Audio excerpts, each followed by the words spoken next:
네, 반갑습니다. 부동산 전망하는 남자 골든마우스 인사드립니다. 부동산 상식 중에 보통 계약에 대해서, 부동산 계약에 대해서 한번 말씀드려 보도록 하겠습니다. 최근에 매수자 시장인가요? 매도자 시장인가요? 지금 물건이 없는 상태에서 가격들이 오르다 보니까 매도자 우위 시장이 지금 극심한 시장이라고도 볼 수 있는데, 한편 여러분들한테 도움되는 의미에서 계약을 할 때요, 매매든 전세든 임대든요, 계약금 치르고 잔금으로 넘어가는 경우도 많지만 통상적으로 계약금 기간이 길었을 때는 중도금을 먼저 치르잖아요.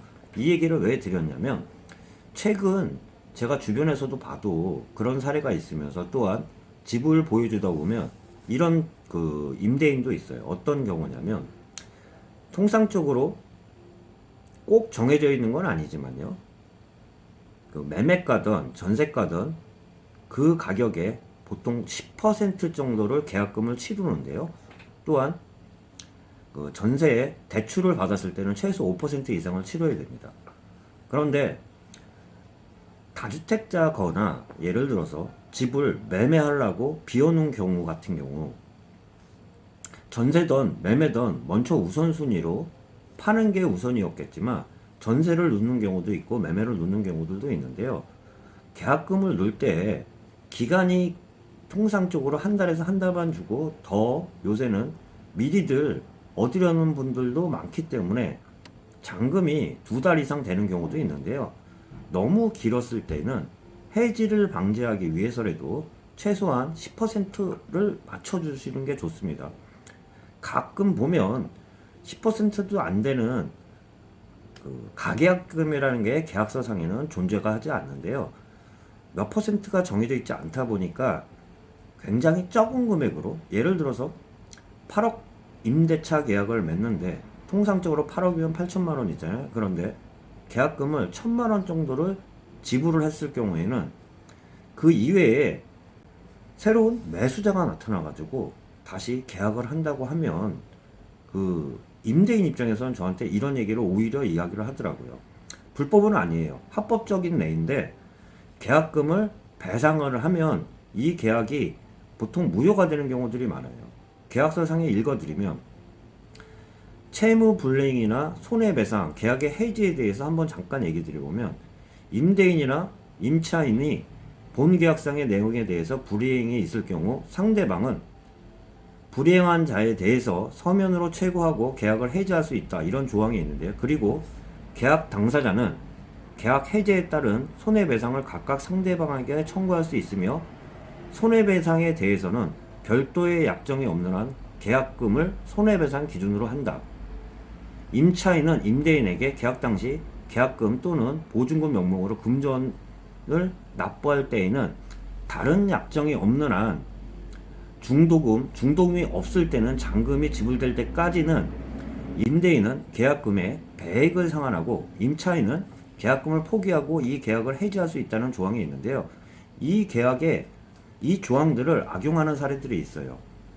말씀드려보면, 먼저 최근에는 거주하는 실수요자들이 많기 때문에 실질적으로 매매를 넣고 싶었지만 텀이 안 맞아가지고, 한 텀이 안 맞아가지고 전세를 먼저 놨을 때 계약금을 조금 지불한다고 하면, 아까 좀 예를 들었죠. 8억 정도 되는데 1천만 원 정도만 지불을 했는데요. 잔금 기간이 2달 정도 돼요. 미리 그분도 급하기 때문에 미리 얻어놨을 텐데, 계약이 이루어진 상황이지만 중도금도 없는 상태예요. 중도금도 없는 상태에서 새로운 매수인이 나타나가지고 다시 보여주는 경우도 있거든요.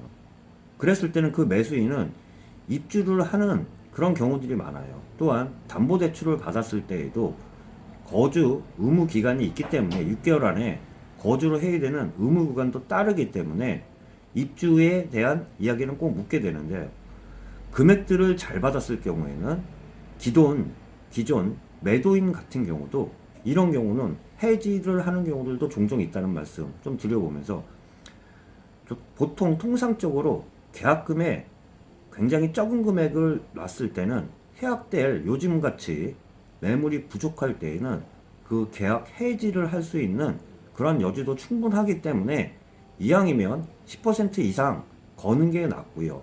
만약에 잔금 기간이 길어진다고 하면 중도금까지는 한번 마련해 가지고 날짜를 잡아서 중도금까지 납입이 된다 그러면 이 조항 자체는 해당이 되지 않기 때문에 함부로 해지를 할 수 없습니다. 그렇기 때문에 오늘 말씀드리는 건요, 물건이 없거나 또한 좋은 가격에 매매를 잡았을 경우에는요, 통상적으로 10%딱 정해져 있지는 않지만요, 10%나 최소 10% 이상을 지불을 하시고요.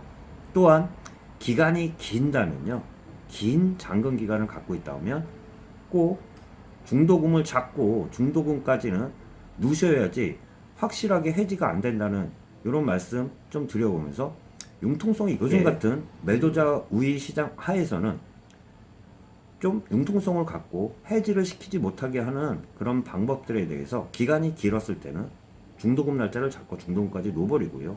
또한 계약 해지를 배액 못하게끔 최소 10% 이상을 누시는 게 계약 해지를 할 수 있는 그러한 여지를 좀 없앤다는 말씀에 오늘 영상 찍고 여러분들한테 말씀드렸습니다. 참고하시길 바라면서 도움되시기를 바라겠습니다. 골든마우스 인사드리겠습니다.